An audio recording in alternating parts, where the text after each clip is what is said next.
Okay, so now we're gonna talk about carbohydrates, and the main thing is carbohydrates are not evil. I know you've been told sugar's poison, you've been told this, that, and the third, but we're gonna go over everything. And the first thing we're going over is the types of carbs. We have starches, fiber, and sugar. Now, starches and sugar are comparable, but fiber is kind of its own thing, so we're gonna cover it later. But the difference between starches and sugar is that starches are more complex carbs. This means it's kind of harder for your body to access the sugar. This leads to your blood sugar being elevated for longer and a higher insulin response. Some people can also have trouble digesting these. And sugars are kind of these simple carbs. They're easy to access. They have a lower glycemic index and a lower insulin response, and they're easier to digest. But don't get caught up in the carb source if you don't feel a problem. Just stick to eating seasonal and local carbs. But we're gonna go into sugars a little bit more in depth. So the most common sugar is sucrose, and that splits into glucose and fructose. And these have different characteristics. Like fructose doesn't trigger insulin, so you have a lower rise in blood sugar, and it's metabolized in the liver. Whereas glucose triggers insulin, it leads to higher blood sugar, and it goes directly into the bloodstream, into your cells. Now, what's interesting is like orange juice or fructose did not induce oxidative or an inflammatory response. And then acute fructose administration gave you better glucose tolerance or sugar tolerance with type 2 diabetes and with normal people. But before you go and start looking for fructose and start chugging high fructose corn syrup, fructose is typically just in fruits. We do not chug high fructose corn syrup because many high fructose corn syrups are contaminated with mercury. They contain more carbs than are listed, 4 to 5 may be an exaggeration, but there are discrepancies and they could also feed your bad gut bacteria. And when you think about the natural high fructose corn syrup, it's honey. But studies have shown that honey can reduce inflammation, reduce homocysteine, reduce glucose, and reduce blood lipids. And this is probably one of the best and easiest tolerated carb sources to reintroduce for a lot of people. And it's also one of the best natural sweeteners. And when we look at sugars compared to artificial sweeteners, there isn't really a difference in type 2 diabetes, cardiovascular disease, and all-cause mortality. And artificial sweeteners actually can induce glucose intolerance by messing up your gut. So why would you ever choose an artificial sweetener over sugar? And when you look at the impact of artificial sweeteners on body weight and glucose homeostasis, there was no beneficial effects for artificial sweeteners on body weight and on glycemic control. So don't do these artificial non-nutritive sweeteners. So our hierarchy for carbs is whole foods,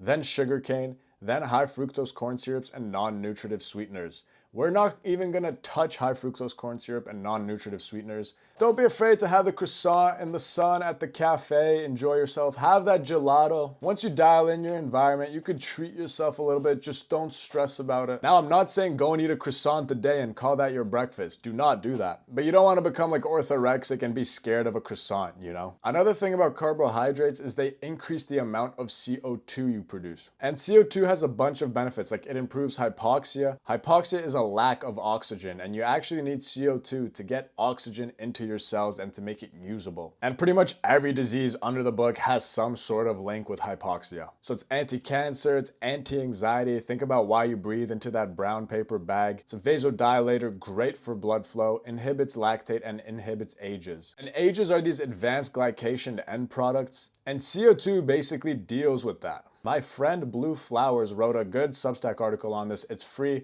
It's a little more scientific, so you might need a sciencey background to read it. But if you're curious, take a look. And another thing about consuming quality whole food carbs, it decreases your cortisol and your SHBG, and that's your sex hormone binding globulin. This will bind up your testosterone, so less of it is usable. So when we eat these carbs, we increase our free testosterone, our DHT, and our CO2. And if you look at a lot of these long-term carnivore people, a lot of them are adding back in sugar, and in their blood test, their testosterone is tanked, their LDL is sky high, their PTH is sky high, and they say, yeah, my testosterone is down, but at least it's in like a bioavailable form. I think that's nonsense. Doing these long-term zero-carb diets is not sustainable. And when we look at these low-carb diets, let's see why it actually works. It works because you're cutting out processed foods and these anti-nutrients that you find in plant foods that you could cook to reduce. And then you improve your brain fog, focus, and energy because your body is functioning better. And this is very sustainable. But if you look at the other side of the spectrum, your low carb spikes your stress hormones and it improves your brain fog, focus, and energy because that's a survival response. That's your brain going, carbs are our favorite source of fuel. We need to find this stuff. So it forces your body to really focus and lock in, but this isn't sustainable long term. And with fiber, the important thing to know is that fiber liver binds to toxins, estrogens, and even excess cholesterol. And your liver will eliminate these toxins through the bile. So liver health and bile flow are super important. Now there's two types of fiber, soluble and insoluble fiber. Soluble fiber is fermentable, so it feeds your gut bacteria. But if you have bad gut bacteria, you could feed the bad ones, and that's not a good thing.